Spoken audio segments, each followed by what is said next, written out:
Assalamualaikum dear students. Today we will start lecture number 2 of class 5th, unit number 1, plant life. तो सबसे पहले हमारे पास learning outcomes आ जाते हैं, उनको देख लेते हैं कि हम आज इस लेक्चर से क्या सीख सकेंगे. Students will be able to define the function of roots in a plant. यानी कि इस लेक्चर के बाद आप प्लांट की जो रूट्स हैं उनके फंक्शन को एक प्लांट के अंदर बता सकेंगे कि रूट्स आपके पास क्या फंक्शन परफॉर्म करती हैं. Project number 2. प्रीवियस लेक्चर के अंदर मैंने आपको प्रोजेक्ट नंबर 1 करवाया था और मैंने आपसे कहा था कि उसकी एक्टिविटी आप खुद परफॉर्म करेंगे. तो आई होप कि आपने उसकी एक्टिविटी परफॉर्म कर ली होगी और आज हम प्रोजेक्ट नंबर 2 करेंगे. उसका मेथड मैं आपको बताऊंगी कि आपने इसकी एक्टिविटी किस तरह से परफॉर्म करनी है. तो चलें हम प्रोजेक्ट नंबर 2 स्टार्ट करते हैं. प्रोजेक्ट नंबर 2 करने के लिए हमें जो मटेरियल्स रिक्वायर्ड हैं, यानी जो चीज़ें चाहिए वो कौन कौन सी हैं आपके पास. Balsam plant, red ink, beaker. Balsam plant आपके पास कौन सा पौधा होता है? आपके पास ये बेसिकली गुल मेहंदी का पौधा होता है और ये अक्सर लॉन्स में भी लोग इसको लगाते हैं और ये गमलों के अंदर भी लगाया जाता है. ये इसके जो फ्लावर्स होते हैं वो डिफरेंट कलर्स के होते हैं. रेड कलर के भी होते हैं, पिंक कलर के भी होते हैं, पर्पल कलर के भी होते हैं. बीकर आपके पास क्या होता है कि शीशे के ग्लास को बोलते हैं, वो आपको चाहिए इस एक्टिविटी को परफॉर्म करने के लिए. मेथड आपके पास क्या है? Place the balsam plant with its roots intact in a beaker with some ink. आपने जो गुलमेंदी का पौधा है उसकी रूट्स जो हैं वो उसके साथ लगी होनी चाहिए, ठीक है, उसकी जड़ें उसके साथ प्रेजेंट हों. उसको बीकर यानी शीशे के ग्लास में रख देना है, रूट्स के साथ यानी प्लांट के साथ उसकी रूट्स प्रेजेंट हों और साथ आपने रेड इंक डाल देनी है बीकर के अंदर. Wait for a few hours. आपने कुछ आवर तक इंतज़ार करना है, ठीक है, 4 से 5 घंटे तक आपने वेट करना है.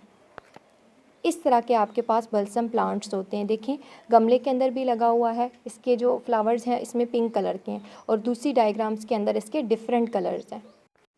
और इस तरह से आपने बीकर के अंदर जो आपका प्लांट है रूट्स के साथ उसको रख देना है और नीचे आपने रेड इंक भी डाल लेनी है. Now observe the color of the stem and leaves and compare it with the original color of the plant. अब आपने क्या करना है कि आपने 4 से 5 घंटे इंतज़ार करने के बाद जब आपने देखा तो आपने ऑब्ज़र्व करना है कि जो ओरिजिनल प्लांट था, पहले जो प्लांट था उसका क्या कलर था और अब जब आपने उसको 4 से 5 घंटे के लिए इंक के अंदर रखा है तो अब उसका क्या कलर आया है. तो आपने ओरिजिनल को जो है अब वाले कलर से कंपेयर कर लेना है, स्टेम और लीव्स के कलर को, कि प्लांट का जो स्टेम यानी तना है और जो उसके पत्ते हैं उनका अब क्या कलर है. Is there any change in the colour. क्या आपको कलर के अंदर कोई चेंज फील हुआ? तो ब्लैंक के अंदर आपने लिखना है यस. अगर आपने यस लिखा है तो उसकी रीज़न क्या है? क्योंकि आपका जो स्टेम है उसने रेड इंक को एब्जॉर्ब कर लिया है. आप लिखेंगे yes, the stem absorb the ink. और अगर आपको कलर चेंज नहीं लगा तो आपने फिर नो लिख देना है. Why do you think has the color of the stem changed when plant is put in a solution of ink?